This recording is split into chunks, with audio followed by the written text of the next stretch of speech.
Merci. On a beaucoup de député national, je crois, Willy Michiki. Azara Mtaï dépêche au bateau Kabila Debochaka Bayaka. Il a été vice-ministre dans ce pays. Il a mis tout dans tes salanini. Il a baraté. À l'obi pour naïe. Il faut aussi ma condition. Pourquoi tout le monde a kaka autre baratique verrueux. Ils avaient mandat à chef de l'État. Ils appellent la forme à l'État. Alors pour naïe, 5 ans, ils allaient mouquer. 5 ans, ils allaient mouquer. Il faut 7 ans. Na bango.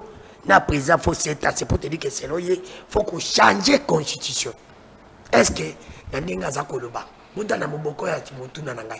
est-ce que d'abord na Congo, mandat ya président ou même mandat ya député 5 ans, ils allaient moquer, ils allaient moquer, c'est le bino peuple, bobenga pe bopesa makanisi na bino. 5 ans na mboka uyo pour na président de la République. Si on a doublé mandat, ça lui 10 ans. Ils allaient moquer, ils allaient moquer. Parce que hier, à l'objet qu'ils allaient moquer, il faut 7 ans. Est-ce que 7 ans, vous allez mal à moto, boni boni? Ngai na lobi kaka bongo bino boko benga pe bopesa makanisi na bino. Ndiko na ngai riki izani. Olandi député national, kaba député, à l'objet que pour naï, faut qu'on change la constitution. Parce qu'il ne parle pas de la révision, pas de changement pour nous simba batik veriwana. C'est le yalobi mandat ils allaient moquer, faut mandat il y a 7 ans pour na bango et pour na président de la République. Est-ce que c'est là yo za comme on a changement constitution na mboka biso? Ah, Congo mboka monene mboka kitoko. Merci pour na motuna ndeko nanga. Ndeko Willy Michiki na respecté point de vue na eux, ata qu'on a partager en côté. En français, je dirais je respecte votre point de vue même si je ne le partage pas. Au lobby 5 ans ils ont moqué. Mais Magufuli yazaki en Tanzanie. Ah, Magufuli pesa Tanzanie. Ah, ça y est combien de temps? C'est-à-dire pour nanga, ba repesa même 20 ans. Papa Mobutu a 32 ans. Mais tout comme appelle super puissance kate na mokili yango to étonné na maso mzamba pesa biso. Pour nanga za kaka likambo pe a tenté. C'est vrai, na 5 ans au sala man sauté. On a cité que na 5 ans au sala man sauté. Mais Paris ne s'est pas fait en un jour. Au banango malembe progressivement même ngana yo tito ko leka na TV boye tout comme lobana misa papa na biso bayana biso bandeko na biso ba maman na biso tout ça. Toujours mon parcours non? Basa ape mboka ndengwana malembe ti telaka ti lelo na ba poto poto tanga poto to sepe di ba ko mona poto ngo batonga kaka mais alors que ba koko na bango ba banda kotonga kala en même temps na koloba boye ponanga ata ba pe sur 20 ans so za na bolingo mboka te o sa noka eloko malonga te to moni ngo ba biso bazaki na bokondi ebele awa mais aki abongani commission ndenge nini et puis par-dessus tout, les Cambodgiens ont changé de constitution, ça a pour été une goutte d'eau dans l'océan. Encore faut-il que les Congolais puissent changer de constitution. Et là, pour la première fois depuis l'indépendance de 1960, le jeudi 30 juin 1960, Tina Lelo, 66 ans au Kenya, et là, il y a la constitution Moko, 20 ans. Ah, Willy Michiki, il y a les Sénat. Pas tout à l'actuelle configuration. Mais quand on me rappelait, Limbisanga, na petite expérience dans la journaliste, na Kouvaka, toujours Tilelo, Sénat de la République.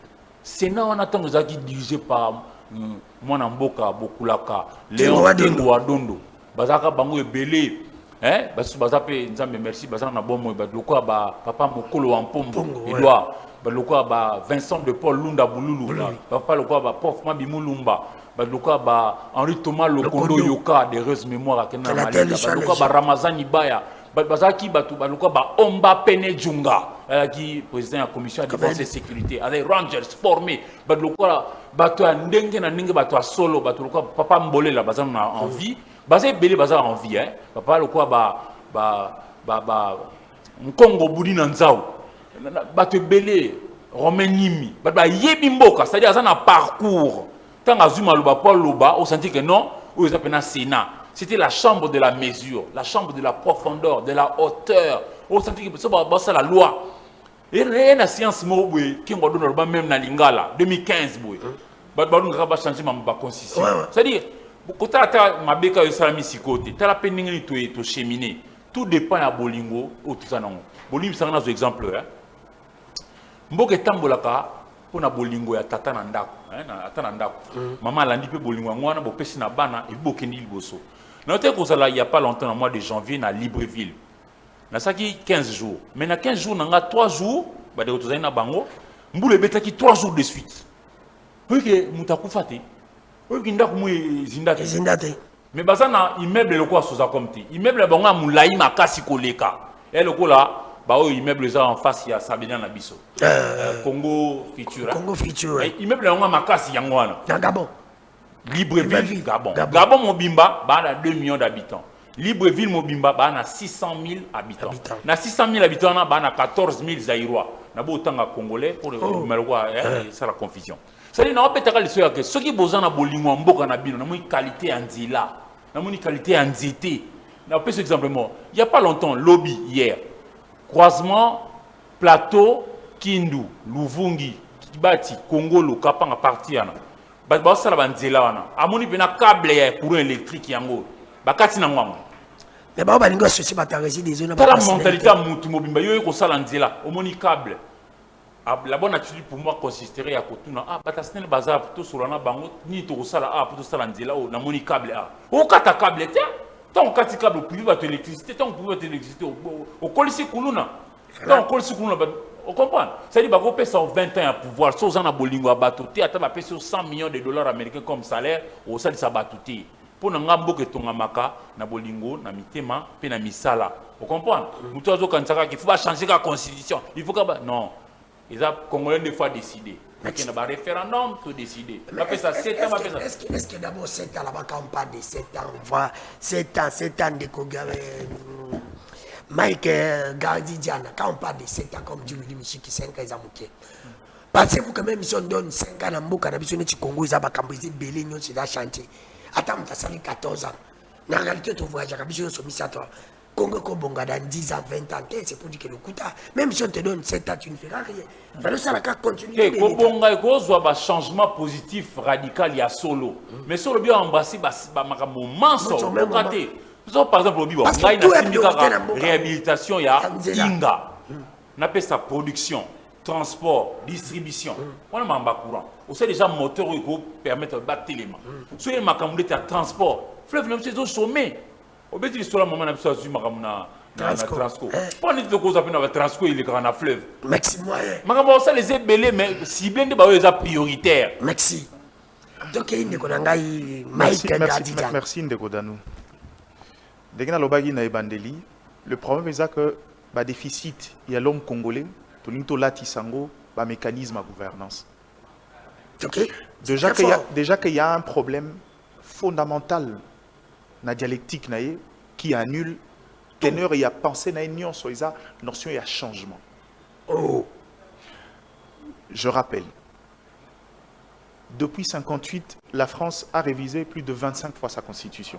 Depuis 1958. La dernière révision date du 8 mars 2024. Au Yogi Nungu Nungu.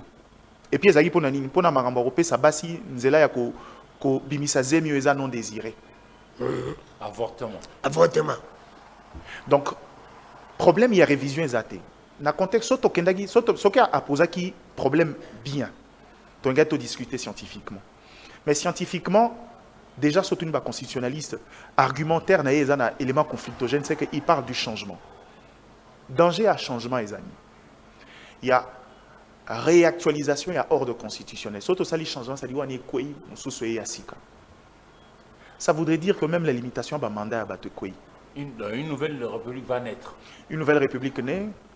Kabila a postulé calmement parce que Moutoya a imposé l'eau à la tête. Et le premier mandat passé est annulé. Ouais, mais c'est ça l'idée, ils ont un président Fandaou. D'ailleurs, on a lobby. Donc, au Vanda Bwembo Kamubimba, on décide de donner carte blanche aux gens, juste parce que vous estimez que.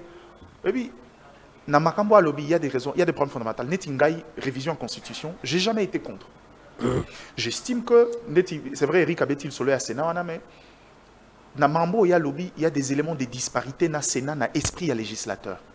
Le Sénat devrait être une chambre de sages. Bato bazan expérience. Le Parlement vote à suffrage universel direct. On le vote pour des raisons de confiance, pour des raisons de représentativité. Novice bayaka. Comme ça, na côté novice na bango na tang bango ça la dit. Et les Sénat pour bao bazana boanya na mayele. Ba pesango forme pour que nasuka tozo balo eza adapté à la réalité. Mais aujourd'hui, qu'est-ce qu'on constate? nana Sénat, nana Assemblée nationale, Ndenge ba novice. Mohamed. Sikoyo, yo ka différence. En cas de conflit où il y a non mise en accord entre les deux institutions, avis Assemblée nationale et primaire.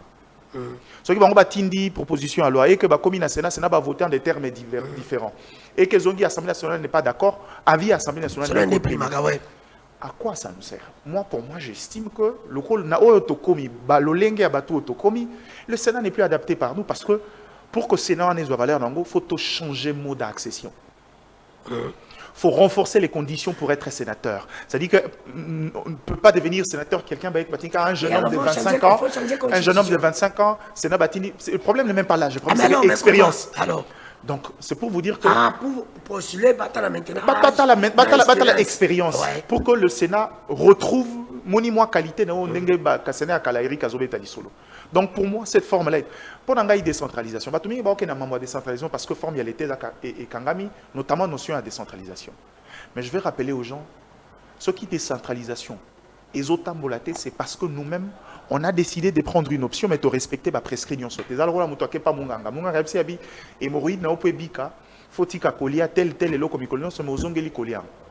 Vous ne pouvez pas parler de la décentralisation de lors que la caisse de péréquation est salata.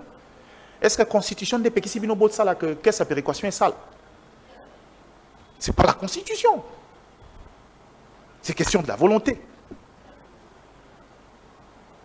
À ce niveau-là, il y a quelques failles, mais pour de vrai, chaque constitution a prévu des mécanismes et des révisions pour s'adapter à la réalité. Constitution en 2006, 2011, moi, révision, on le bonifie. La notion de révision, c'est un gros problème. Mais si il y a un problème de Kodano, parce que Batubako Banzaka, révision, kaka, soit comme membre, contexte politique. Vous se rendre compte que difficultés ali. On veut réviser la constitution, mais avec des garanties. Vous ne pouvez pas laisser un débat et une révision en constitution. Vous paradez autour, vous nous ramenez la question du mandat. Il faut 7 ans. 7 ans, vous avez copié la France. La France a enlevé 7 ans en 2008. Parce que le problème n'est pas la durée.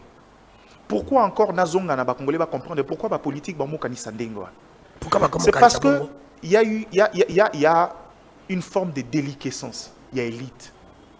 Je vous donne un exemple. La Belgique a fait 2 ans sans gouvernement.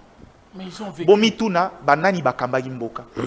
Par le principe, il y a organisation à l'État, notamment la séparation à pouvoir Montesquieu à Loba. Faiblesse et administration na biso nde sali que les loba politique bango mamboka nungunu. Bobetil solo bien non problème est notion à continuité parce que on sait que personne n'est assez providentiel pour que Akomaboy a changé Mboka loko la Congo en 5, 10, 15 ans. Azaté. Mais l'avantage à la politique à la j'ai été chef de l'État. J'ai impulsé une dynamique de développement. Bon, batikali bandiko landanasim. Ba pesa même brèche dans contexte ambitieux. Ce qui bobandi était binonde kaka boko ko mema politique wana. Ce qui ngai na sali malamu et que politique na bo sepeli nango. Na lingi na maintenir même politique. Ngai na cause la mais parti na nga ko désigner mutu mususu pour continuer combat wana na élection. Afrique du Sud ANC. Merci. Ça possibilité nion, ça veut dire que le problème on quitte la dimension individuelle. Yo sali aussi si kende. Ce qui bo kanisi ke bo sali malamu mingi, bozo projet wana, boya ko présenter en sur boso population. Bozier na président les projets parti na ngai biso de toza ba socialiste zo kanisa déjà que on est le seul État au monde que il y a 2 partis, moi en opposition, moi en pouvoir, mais bambi balé baza, membre social-démocratie. Ba siège même ailleurs. C'est ça notre paradoxe. Il faut que ça donne un exemple de comment Gardiana. Au moment où le Colombien par exemple, ngana ye na sali le côté de la famille moko moninga msakoya. Ils en Afrique du Sud. Mandela banda yaki a Zubo Kondi accueilli. Le col ANC a présenté qui projet à Malamu. Population m'a dit qu'on peut ça mandat bikende la qui ça aussi ça mandat. Donc on est dans un contexte où tous les mécanismes sont prévus, mais les gens nous ramènent des débats que pour de mauvaises raisons. Et il y a un lobaki. Dans la discussion, parce que sur le niveau il y a une révision en constitution, il y a suffisamment d'arguments au niveau à la technique. Mais le col il y a changement de constitution. Merci. On est commis terrorisme. J'imagine, à penser na Sénégal. Toujours il comme au Sénégal. Bazo ben Angouba. bazaka na nguba mais tellement balinga mboka na bango ngaba mama mo na Dakar babenga ngapena babenga na osoro na ninga na Kinshasa na linga mwana uti linga uti na Kinshasa ba mama ya quartier babenga batinga na se basambele linga bimboka na bino à l'époque bazo finga biso babio to viola ka basi ba babino bo viola ka te boza batumana biso zo mbongo na mboka na bino ya solo. Je vous dis histoire vraie Dakar à l'époque to kitaki na aéroport Léopold Sédar Senghor. Toi, tu es la deuxième fois, même Dakar, tu quittes l'aéroport à Sikabatongi, Blaise Diagne. Blaise Diagne, c'est un Sénégalais à Liboso qui est siégé dans le palais de Bourbon à Paris en tant que député élu. Vous comprenez? C'est-à-dire que les Bolingo Mboka na Bango, ou Abisso, Kobomana. Est-ce que c'est ma question celle-ci? Acteur politique na Bisso, pour réussir à noter que ça Bisso Bolingo à 3 niveaux. Il faut Bisso toyer que il faut développer l'amour à 3 niveaux. Le premier niveau est d'aller tolinga mboka na biso mabelo e moni biso ko bota mape okola. Tolinga Congo biso banso. Deuxième niveau, toyoka na biso na biso. Ata toza divergent na makambo na biso, lisapio eza ndemo na lisapio, mais banso bazaka on a le boko moko. Toza so divergent, mais le kambo tel neti souveraineté mboka. Le kambo tel neti ba na biso, nini to tombola mboka so ke liboso. Est-ce que troisième niveau, troisième niveau, et la génération future. Il y a un député Willy Michiki. Écoutez un peu ma question. Est-ce qu'on peut dire que les problèmes à Congo aujourd'hui, on peut se dire c'est un problème de la constitution? Non, pour que notre pays soit développé, c'est un problème de la constitution. Il y a bien Baza, mais il y a bien Baza Moké. So, quel est le vrai problème il y a Congo? Manque à volonté de bien faire. D'accord. Quel est le vrai problème il y a Congo? Ndeko Danou, le problème il y a Congo Nabiso, moi je le résume en une seule phrase. La qualité d'homme. Oyo Congolais a commis des problèmes na ye a roleka. État au Congolais a commis nango sika oyo. Des problèmes majeurs. N'a pas ce exemple.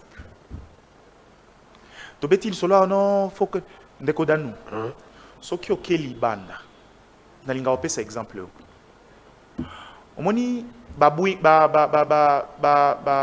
modèle Boeing ya ba avion américain.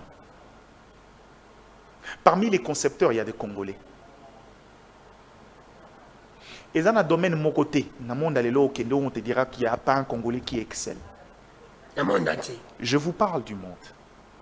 Aujourd'hui, les Congolais sont représentatifs. Dans le Parlement italien, dans le Parlement européen, vous verrez qu'il y a autant de Congolais qui arrivent là-bas sur telle qualité à production. Mais la difficulté, c'est que on a cumulé tellement de problèmes que comment résoudre le problème.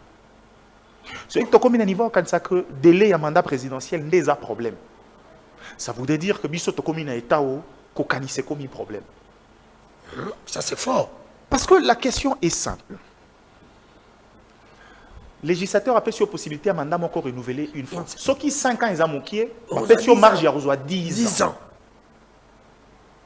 Comment est-ce que mon tombé ta habité 5 ans ils ont manqué, faut qu'il y ait 7 ans.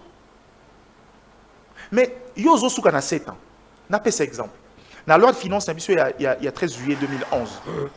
Pour en corriger le problème avec la politique cohérente à long terme, on a ce qu'on appelle les budgets programmes. Les délais moyens en gros ils ont 3 ans, les délais maximaux ils ont 5 ans. Ça veut dire que la possibilité d'avoir des ressources en boka, kanisa ni nyoko sala dans 5 ans et planifier en gondengwa. To comme in contexte ça, to comme in titobe telisolo a ville ya Kinshasa. Depuis le colon belge, les rares routes nouvellement construites, en fait elles sont la réhabilitation nouvellement construites. Et ça va voir à côté. Les rares de fonds on a asphalté ça route d'intérêt général où il va être une époque à Kabila tiens moi nzela batie goudron à époque à baye babongisi pe moi goudron.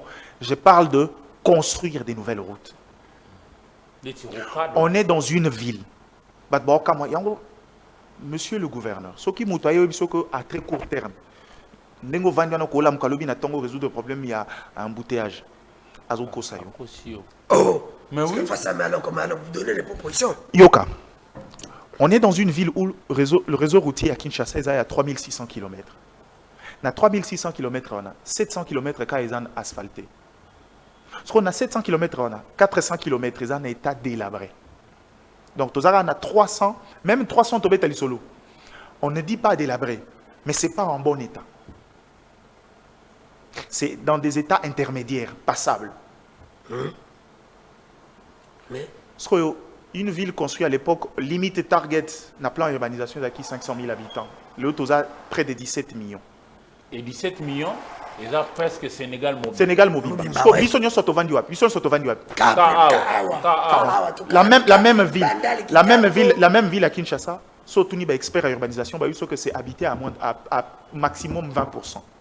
Parce que Maloukou Mombea vient, tu te rends compte que cette ville n'est pas construite. Tu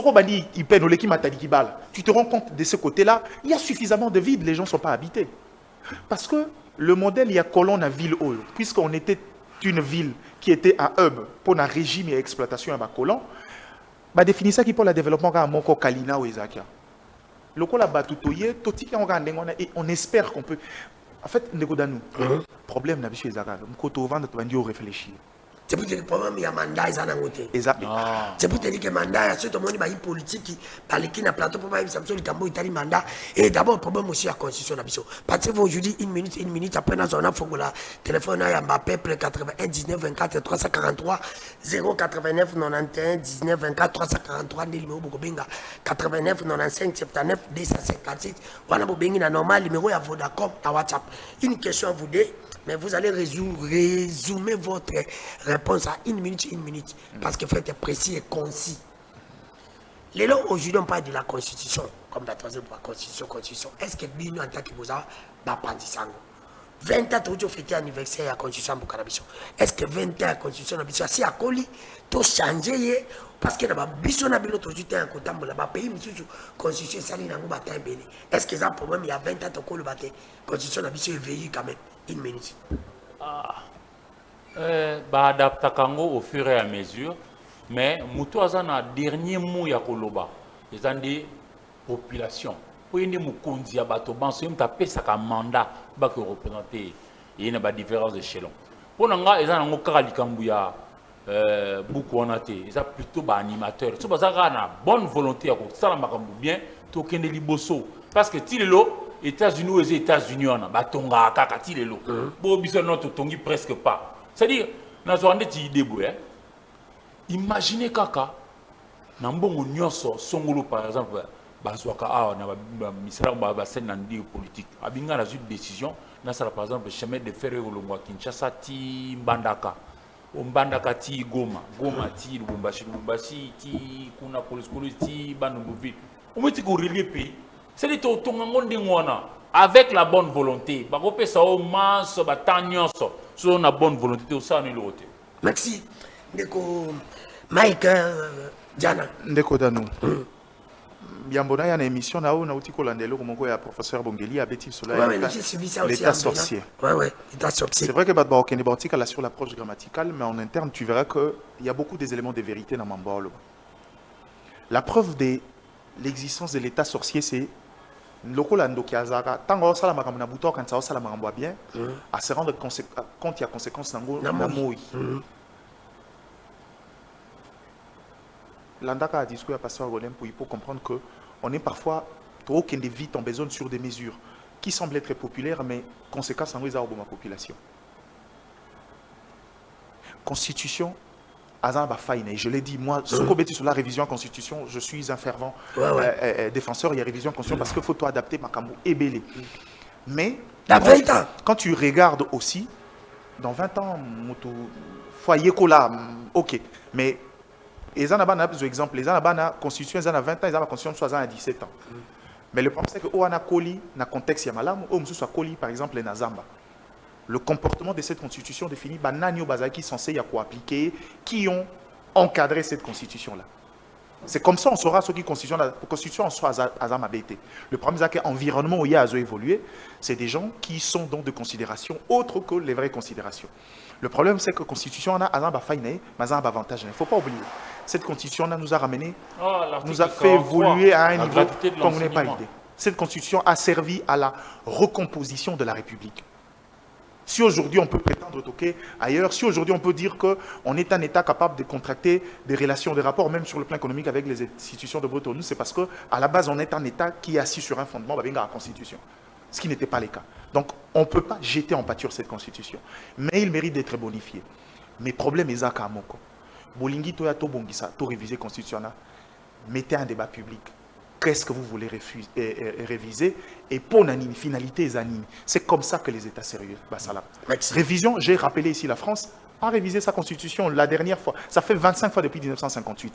La dernière fois, c'est en 2024, en mars. Donc, ce n'est pas un sujet tabou. Merci. Mais le premier, c'est Bolingi Simba, Nini et Pona Nini. Merci. Tous les peuples, ah ouais, ça l'a emballé, mon cas, c'est de faire un téléphone, peuple Bengi. Oui, allô, Ndeko Bengi Bissoab. Allô?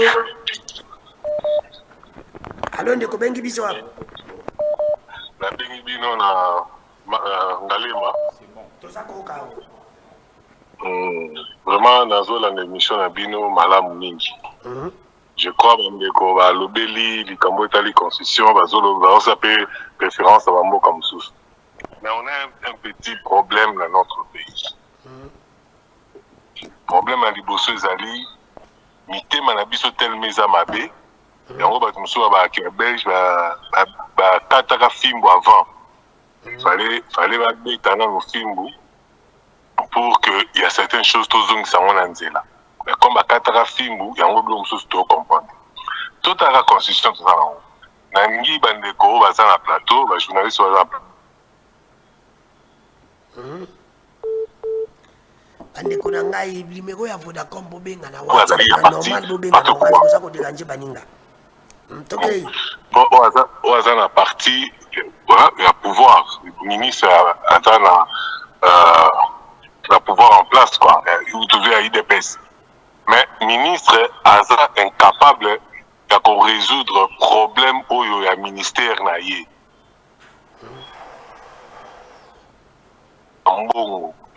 Si il y a un problème à président, tout un problème de constitution. Parce que ce que total ministre, le président, pourquoi le mais avant ça parti, après ça le mais pourquoi le il faut dossier qui n'est pas parlement. Mandé et traiter problème là. Parce que constitution mboka et puis. Merci de qu'on a quatre na le bible bon résumé na 1 minute baza ko bengi belé bo binde bo kota kawa. So na comme pesa bino 2 minutes na koza batu ba pele belé te. Bon résumé vraiment. Parce que ndeko wana lobi le moko intéressant. Ouais, toki awo ko yo kaka. Impossibilité à chef de l'État ya convoquer le ministre. Alors ndeko bengi biso hapa. Na bengi bino na ipente mwana ngalo. Na ipente za ko kawa. Vraiment dans la émission de le début. Le baba makasi. Na bien une émission dès le début, d'abord on a fait une émission, et puis on va inviter une analyse basée au stade. Donc on a tout na biso mona ba congolais, na Burkina Faso président de Burkina Faso a un diplôme ministre. Yambi balé. Bande beaucoup de petites réponses. Vous avez une constitution c'est l'homme congolais qui est mauvais. Merci. De quoi le président a pour ma constitution.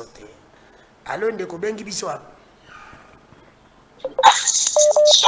La bengi bino na commune Njili. La commune Njili, c'est quoi au cas? Olandi Bandeko. Ah, on a le problème de changer constitution.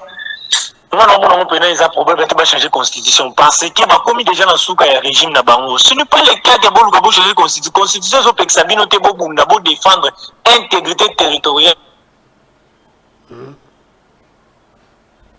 L'insécurité, non. Et ça, pourquoi ils ont précipité comme vers la fin, qui n'est pas si ma constitution. Pourquoi il a dit que non, on va glisser moi maintenant pour président pour ça. Non, non, non, non. 2028, l'IDPS, vous partez. C'est tout. Ah, d'accord, le 2028, l'IDPS, vous partez. Ils vont partir. Alors, on est combien de bisous? Allô? La bengi bino na commune en télé. Mais tu fallait la zone parce que le système. Ah, on est quoi commune en télé? Il faut zonga na zomona. Vous avez insisté au Kotibo, Kebo, Zongibo. Vraiment, sur le côté, on a 89, 95, 79, 257, 0, 81, 19, 24, 343. Né numéro vous avez benga pour participer à l'émission. On a fongoli par téléphone. soki bobengi numéro ya Vodacom bobenga ngo na WhatsApp oyo ya Allô, Ndingo. alors bobengi biso hapa La bingino na Sekomaf. La pesibile mbote mingi. Pesibile mbote mingi na bande mingi bale bazali wana ntuka mwa makanisi na bango za mwa malamu ya ba Congolais. Constitution za lo commencer papa la constitution za nzande mutema na biso ba Congolais. Na ki fanatique to za nango. Tout ça va fanatique. Congo nous appartient. Oh, tout le monde a dans le malamu te papa. Qui a pas mon nom tout ça ya. C'est moi la pays, c'est moi qui ai Sénégal, je suis dans le Sénégal. Abi dit fallait moi banda kala mais le télé là za conseiller la présidentielle. Est-ce que ça comment il y a de mots c'est dit ça comment te lingi hein quand même kuluna zoni ko la dit kuluna 21 na mboka kuluna kabila ya kodisha 3 jours muyibi na zande sila kibandi kama ndio sana réseau muyibi na zande bangi nganda mutaza 3 jours même de qui 7 ans kuluna comme plus nous pas des autres là parce que j'ai bloqué non c'est normalité peut-être succès ne pas y avoir de ce que nous dit la madame ça pas constitution de la Tina mon côté ils sont militaires dans le Congolais là qui le petit carreau. Merci Ndeko. Oui, allô Ndeko, bengi biso hapa. Allô? On a bien eu depuis. Allô, Nicodanou, bonsoir, on a bien eu depuis commune à Sélé. Merci, toza koka. Oui, bonsoir, on a bien un peu dans plateau. Oui, baza koka. Bonsoir. Bonsoir. Bon, on a eu vraiment pour changer de constitution, ils ont l'opportunité pour l'instant. Parce que mboka oyo eza na crise ya baloi te baloi eza wana eza na crise ya applicabilité ya baloi moni lorsque biso toli to se soumettre na se ya constitution oyo toza nango déjà le pays est pour avancer makasi donc vouloir changer la constitution jusque pour kopesa mutu le président de la République juste ba mandat ebele ce que nous avons vu dans 10 ans tout ça là. Je ne pense pas que ceux qui ont baxé les 7 ans ou 14 ans, ça va miracle. Parce que dans 10 ans, il n'a absolument rien fait. Donc, je ne pense pas que soit baxé les banendes, ou baxé les maïs, ou baxé les connaissances, tout ça, ça la mamsou à Sika. Donc, changer la constitution, il va vraiment pour finir la population de souffrir. Merci. Oui, allô, Ndeko, bengi biso hapa. Bonsoir Ndeko Dano, à la Nibino Malam, on a dans l'émission, on a depuis commune à Sélé. Merci, tu peux sur Pemboti. Vraiment, toujours regretté na Bamakambo, ni Tibandeko, Bawili, Nishiki, Wana Bazoroba. Moni, ceux qui tous vraiment bateau, total, bien ami, sur que c'est un papa qui n'est pas vraiment sérieux. Parce que la constitution peut changer, et l'eau va changer, et l'eau, ce qui est vieillir, pendant que vous avez utilisé yango. Constitution oyo eza non utilisée ba respecter ata mobe comme on dans la constitution à quoi bon menace ko changer yango parce que eloko on peut utiliser tout gros exemple par exemple sombi elambato pantalon oko ko somba ngo bombi yango pendant 5 ans so ko utiliser yango te pantalon ne ko bebate oza pe na besoin ko changer yango te alors so ko utiliser yango mona que oui tout ça yango déjà bon on a le temps ya ko changer yango mais to changer constitution pourquoi. Merci. Ah, bah, réflexion, c'est la mboka. Bisous, ya ta. Allô, Ndeko Dani. Oui, Ndeko. Oh, oui. Awa, na Zokolande émission en direct. Merci Ndebo Yambinga, na Piembo, na Batugyoso, na plateau. Merci. C'est révérend pasteur Fortuna Fundu. Merci Ndeko, pasteur Moussa Nankolo. Non. En tout cas, merci na musalo so sala po boso memela biso population vérité. Omoni makambu ya ba député ndenge tuuti kolanda député wana koloba. D'abord députation eza wenzete. Eza teke ba boye to voter bino comme na commune na biso Sélé, ba yaka na maloba to ko sala boye to voter. Ale lobby okomi ko promettre biso que oyedaka batu soki ba kufeli bibembe. Là les a pour aider population c'est ça de 1 constitution et qu'on a changer puisque lorsque bazolo la constitution qu'on a changer c'est comme si batu ngonde bakina ko mona président balobité moni tel comme le la copie na bango bazota la population te. Alors il devrait au moins y a côté la population, hein? Côté la population ils ont souffert. Ce malingi va changer constitution, va changer peu mentalité na bango et aux alamala. Merci ndeko. Ah ndeko beti bo opesinga maele. Opesinga maele vraiment. Allô ndeko. Allô. Allô. Oui, mais quand on est là, qui dit, dans les collaborations, il y a parlement. Ceux qui parlementaires, qui sérieux, dans le cas où il y a un ministre, c'est Nalanda Pem de comment on a top Congo, à l'Oba que non, on a commis président de la République, ce qu'on a commis président de la République, l'eau a bossé au Salami, a bien changé constitution Mboka. Parce que la constitution Mboka permet de président ça bien. C'est cette constitution Mboka on les a bloqué Mboka. Ils ont bloqué le président Salati. C'est tout mais qu'on peut savoir le président ou le côté là bas dans la pays qui est au Union Somalia. Tout changer les bonnes constitution, tout peut savoir constitution malamo. Pourquoi dans la raison t mais la raison c'est que oh non le ministre Boité, le gouverneur T parce que constitution peut savoir accéder. Merci. Tu vois? Yo kotaki déjà na zapi baninga msusu. Oui, allô ndeko bengi biso. Allô. Bonjour. Bonjour ndeko bengi biso. Abengi mna parti ya commune Lemba. Toza ko pa bandi ko Lemba. Eza ndeko Peter. Oui, Ndeko ndanu na lobi boye. Congo eza mboka na biso nyonso toyebi. Mais kasi batu oyo ya IDPS bazokanisa on dirait bango nde kaka que bazo maintenir au pouvoir. Or biso tozo penser que actuellement constitution ezo bloqué na eloko te. Merci. Parce que biloko eza ya romata. Bamini to eza ya romata. Est-ce que ceux qui va changer constitution wana nde biloko ekiti? Merci.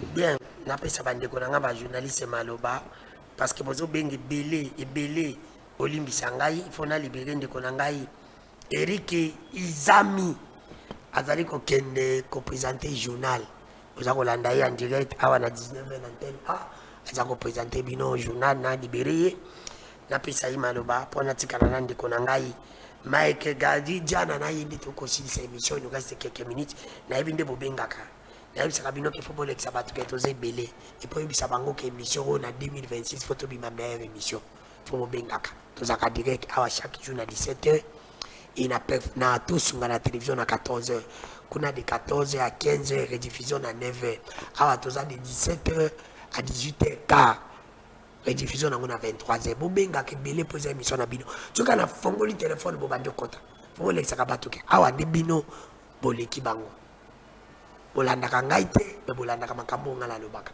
boza na tina ko linga ngate pona za pe mwasi de le bolinga ndi ba vérité bi makawa ndeko une minute qui fait plaisir parce qu'il faut la libérer au Kenya. Alors, pour un respect à la population, je faut servir. D'abord, pour reçu ça couper ça. Condoléances nangai na kulut nangai moko atiki biso ça kana une antenne a comme na Josène Belebele. Balanda biso souvent ba yebi kombo na Josène Belebele azaki preneur de vue atiki biso na beti solo na pambate pour na baké.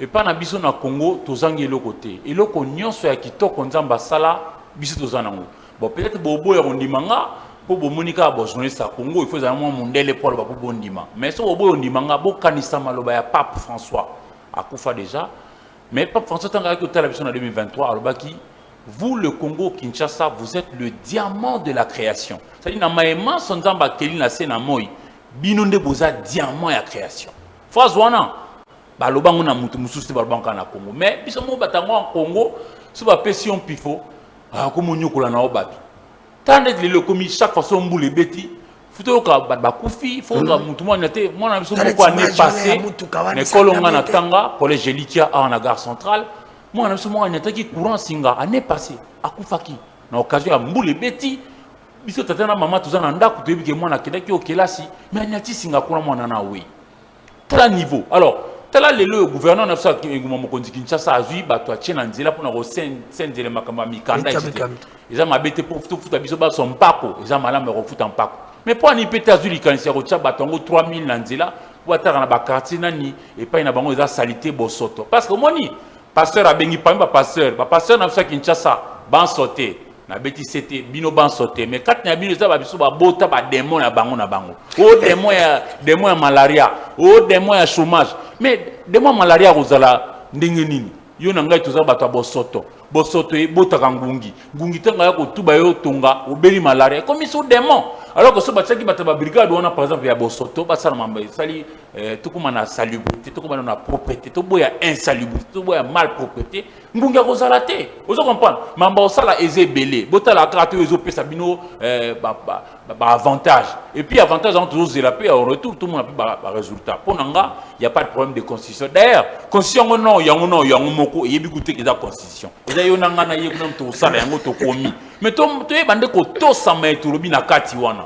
merci ozo comprendre yango wana ba pesi mbongo futa soldat futa mbongo na ye so ezaki 10 francs et comme les pena 10 francs ba pesa policier pour la unité na osuka na ligambo hein pour la unité to pesi vraiment force pour moi tout abeti sur ba kuluna to pesa force na général Kasongo Kabwik il y a service national.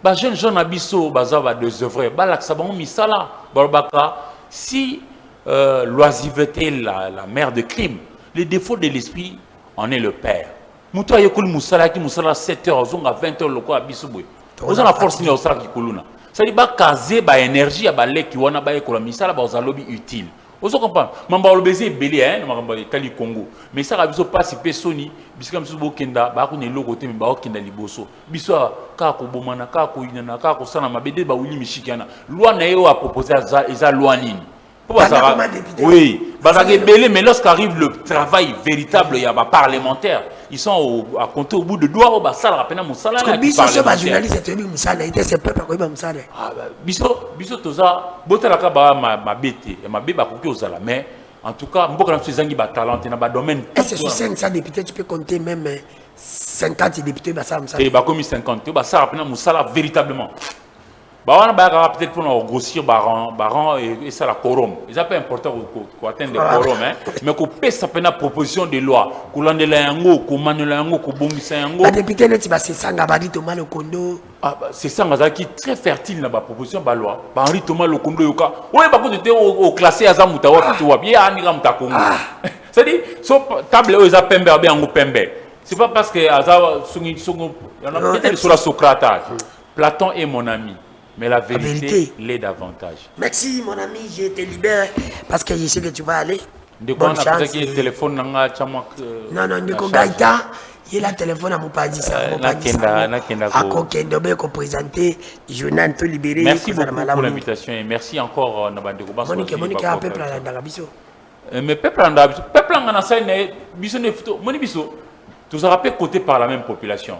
C'est-à-dire il faut te respecter peuple on a quatre population on a papa na biso bazana quatre maman so ba quatre bayana biso bande ko ba l'équipe so na mayele na boanya na expérience basé belé c'est pas parce que to le kana business miso ba beto na ba lo funda lo kuta non to bongisa omoni na makambo lo belé ba jeune ba na bango par exemple na Sénégal ne lingi ko za ba jeune modèle wana ka kuna te na Sénégal il ok tikaki non ba garantie locatif on va imposer même autonome qu'on a chambre salon cuisine soki les bolingo ya mboka et qu'on les $80 bolingo ya mboka ndeko nanga bolingo mboka moi j'ai vu le Sénégal d'avant ti makambo wana nyonso ezo tongama obi ke na kino visiter ndako wa premier sanga kala Moustapha Niasse obi ke ndako ngana mona kiona ata ba ministre so ba mingi te bolingo va ndako ngwana ndako lo sondo ka ndako na so bonatra ya Gombe ndako ba ancienne construction bon ba ministre bien baza na ibango pe moko bien ndamboka na so baza mutasana bi bali misatu baza mutasana na konga bima musanta zate te eli kamba mo santu te maintenant na ko ba de la sala na beaucoup so luka ba santu même na poto bazate so luka ba politique bazaka pembe loko ane congolais aza na posa danu yoka tout dérouter population zete population na posa ya ba réponse ba préoccupation na ye ko ambete bango te lo bango bosa nani oya kota apesa résultat na le 9% sur 10 na ça moke pour répondre à la question, la population est à Jarabiso. Vous comprenez? Ngala Yo mboko. balangate que président Mouta salarien. Yo balangate que le Mumba salarien. Yo balangate que Songolpa. Attends, on a révessé Barwandé Babouma fait banane. Le président Tshisekedi. Ah Félix. Ah ne fais que ça dit ma baise est belle. Mais Baboula mon neuf to me mélange. Congolais ne savent que Barwandé ne baboma biso. Ah ben justement. Alors, on attend moi na mka bien. Ah ben voilà. C'est-à-dire, ma baise est belle, mais il faut que me mettre la des solutions. On a le politicien, mon compte à travailler dans beaucoup yo, abima, ma boko pembe, bino nyon sur bozaba miyibi. Lunda boulou na moment mo boye, ça qui a ça la songol par cabine pour kata démissionnant.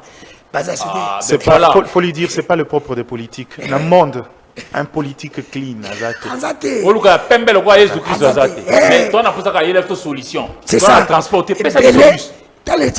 Les ambitions sont bajonées, c'est quoi le bango, les gens le bambi, la justice. Tant ça les gens le bambi, quand on a bandi touché. Ah ben juste au moins c'est quoi, yo mo voilà, on peut cet exemple à Malumba. Mais ça 100%. Na le kasi boko. To lukana no 100%. Le problème est à 100%.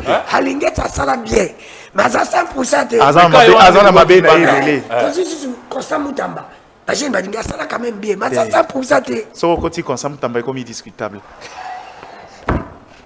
Donc, merci de Eric. Tu peux partir, il n'y a pas de problème.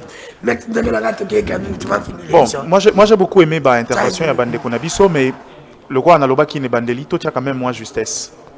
C'est vrai que Tokoé, des premières vues, semble bino incompatible aussi la corrélation entre gouvernance et Yambo. En fait, la gestion, par exemple, de la considération sociale dans la Constitution.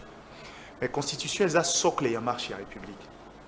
N'a pas sabino lien économique ou entre Constitution et développement. Tant que les législateurs vandi à un certain moment se rendre compte que quand il y a le pouvoir nuance, l'État, pour ça la dans la province de Congo, l'État a recocaté. Faut décentraliser le pouvoir dans l'entité provinciale pour que finalement va toucher la question de développement. Tout le monde bon pour que bateau na ba sala et sengeli l'État le bon. Le quoi la bangonde basala kami solo et que ngai na prélevaka en tant que gouvernement central pour la coordination nationale. Tout ça a été retenir monsieur Salamana sous stopper sa bango munamtazo à moyen pour développer province. Législateur mon quoi bimisi makantia bien mais celui qui na base wana il y aura que 4 provinces d'abord se développer. Kinshasa, Congo central, le Katanga, le Grand Katanga et puis comment les Kivu dans son ensemble. Alors bon, Bandundu a kosuka ndeni lelo éclaté en 3, Équateur a kosuka ndeni parce que en cet instant bazan ba ressources et je peux encore en témoigner, il y a quelques semaines Nazagi na Lissala et puis Bumba. Je me souviens moi jeune à l'époque, c'est que représenter la ville de Lissala, c'est que représenter la ville de Bumba, j'ai pleuré. Donc ceux qui ont photo créer qu'est-ce qu'il y a péréquation l'État n'a pouvoir à concentraliser à la ressource pour te permettre que toutes les nations aient équité. Parce que bazo produire mais tout ça a été motuna mutazo à moi muki ko ça la que a banda projet à développement. Tout ça na qu'est-ce qu'il y a péréquation ezalaka DG nango azali na ya. Mais ça la gelo rota. Ce que yebisangai. Bino bobet elle soit parce que vous en Kinshasa. Mais quoi azana Équateur. Est-ce que les Congolais sont pour que l'union minière Yakatanga et ça la capitale est Liboso et Bimeli dans l'Équateur, l'exploitation à Mafutambila, dans le langage on a pas beaucoup comprendre. Naïbi Sarabatou, surtout les étudiants qui ont l'habitude de me suivre dans ma conférence. Le Congo est le seul État au monde à vivre en autarcie. Donc quand il y a une frontière, tu as obimate tu as organisé un système interne biso to sala. Le Congo n'a pas de provinces pauvres. Oui, ça c'est vrai. Tu as une mentalité à pauvreté parce que la question de richesse et des ressources minières.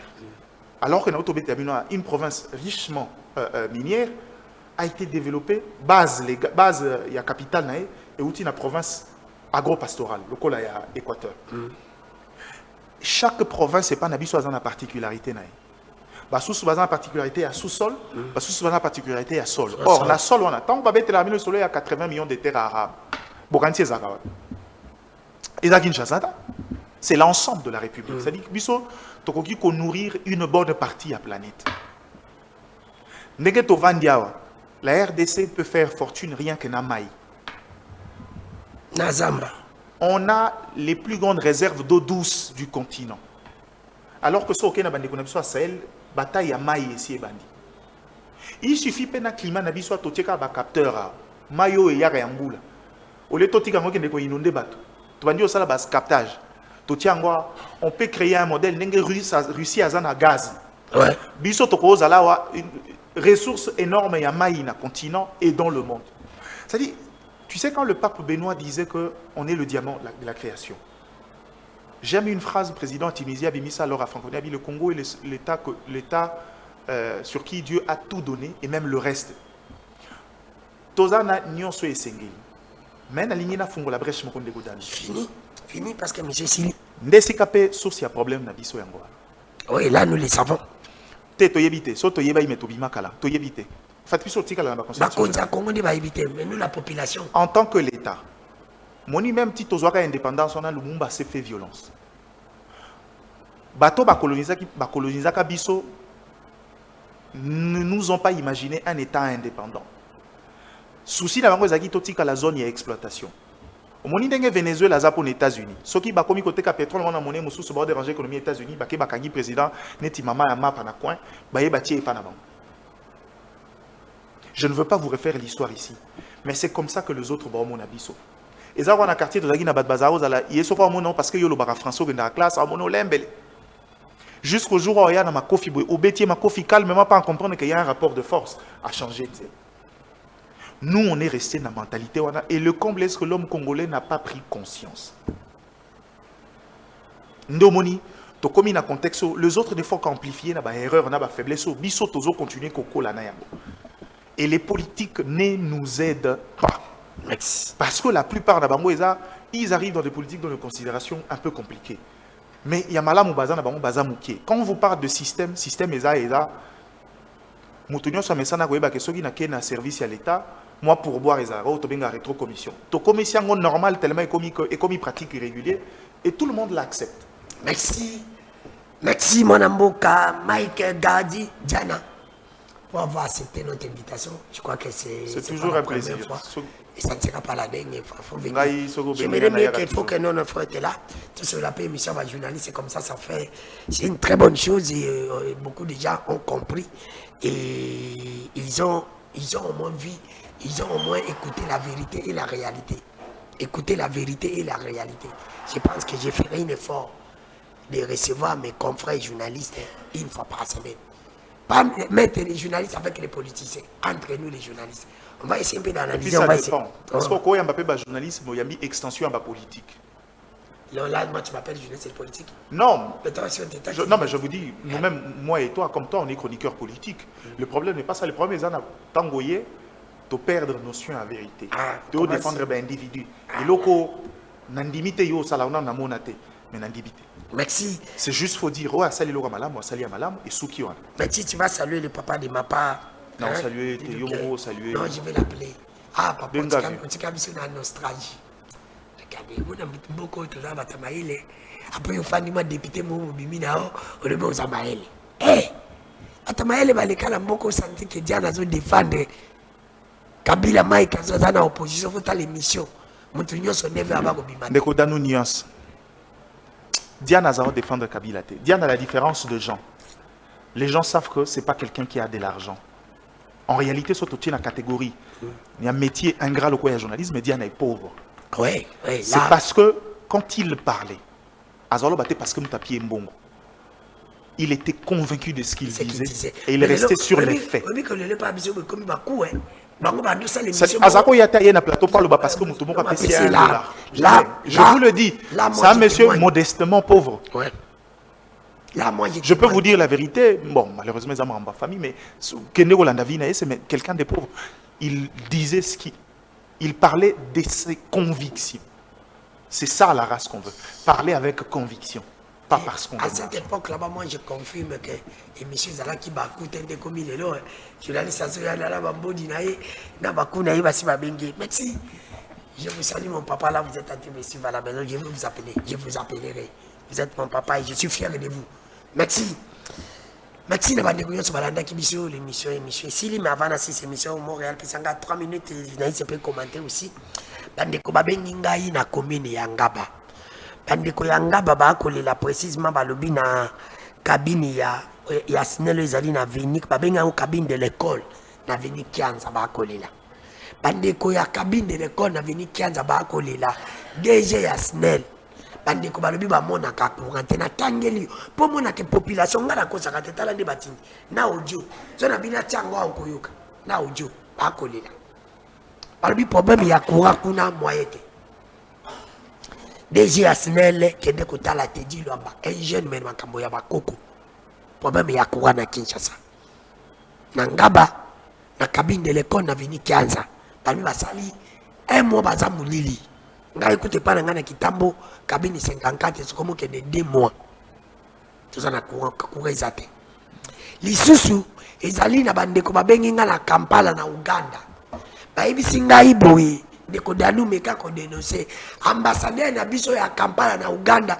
tata mokonzi kolo akonyokola ba congolais pour le kambo itali passeport bandeko ya Kampala na Uganda ba akolila lobi na koya kopesa bino na ba monta na ba chiffre oyo ya bakisi pona bandeko na biso bana Kampala na Uganda bazo ba passeport. Ce qui est plus grave ba ndeko na biso bakimaki guerre bazaki na Uganda na mbongo na biloko ba uti kopesa récemment ici balobi apesa ngo na ba congolais nyonso te akomi yango kopesa ndambo na ba congolais na yi na batu na yi tata mokonzi ko lolandela biso ambassadeur na biso azana Uganda na Kampala nazana bandeko na batindeli nga ba audio soki botete melobi na kotia yango ambassadeur waza kuna zo sala cop akomi mukolo me balobi alinyika nyaka alors que passeport balobaki $75 mais ya tiena ba chiffre na ye mususu pour la cause passeport kuna c'est tout un problème balobi ndeko danu dénoncer yango mususu na ko le babosolo pe bosembo ezali dossier ya aéroport ya salon VIP à aéroport médecine à tata mokonzi ko le ndenge confirmé lui blesse de lui ngana ebioté mais nazalaki na utaka voyage andeko bayebisa kinga balobi depuis bandeko sala intérim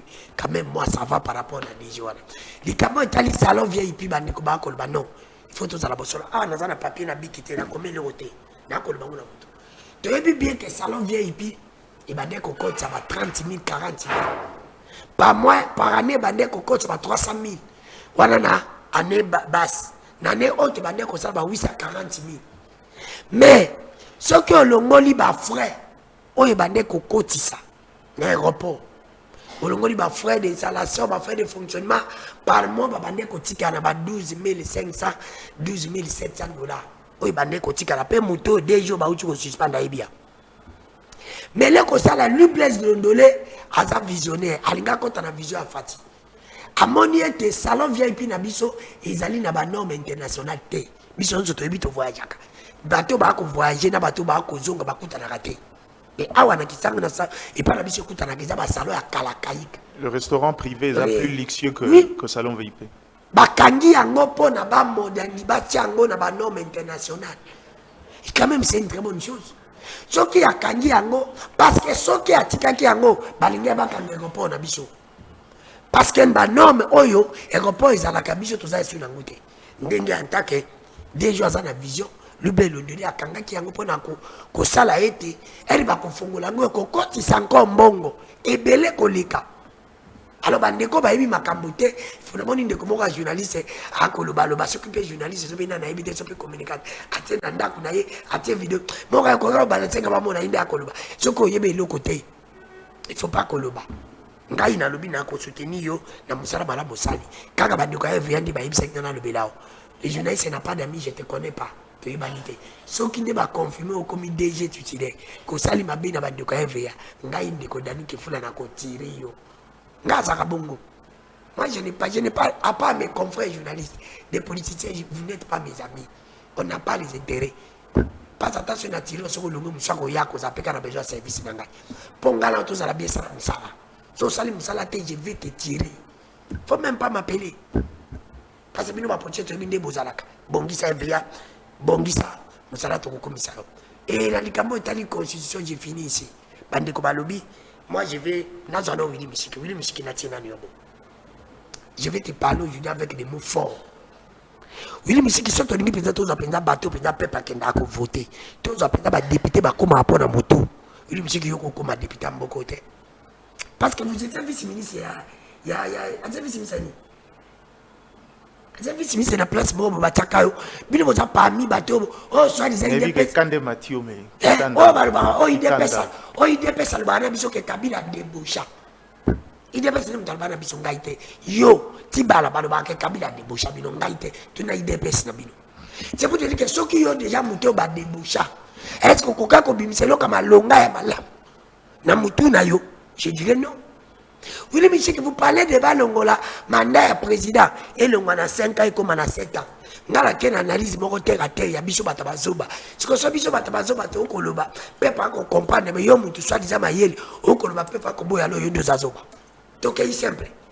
Nous avons une analyse de sport. Bah, personne qui a joué le temps, et ça joue à Yibi Kobet. Biso Tobet à balle, il y a un gars qui a Makamuna Koloba. Mouton, nous sommes bête à balle à Yibi. Ce qui joue à passer 15 minutes, ça va être bien.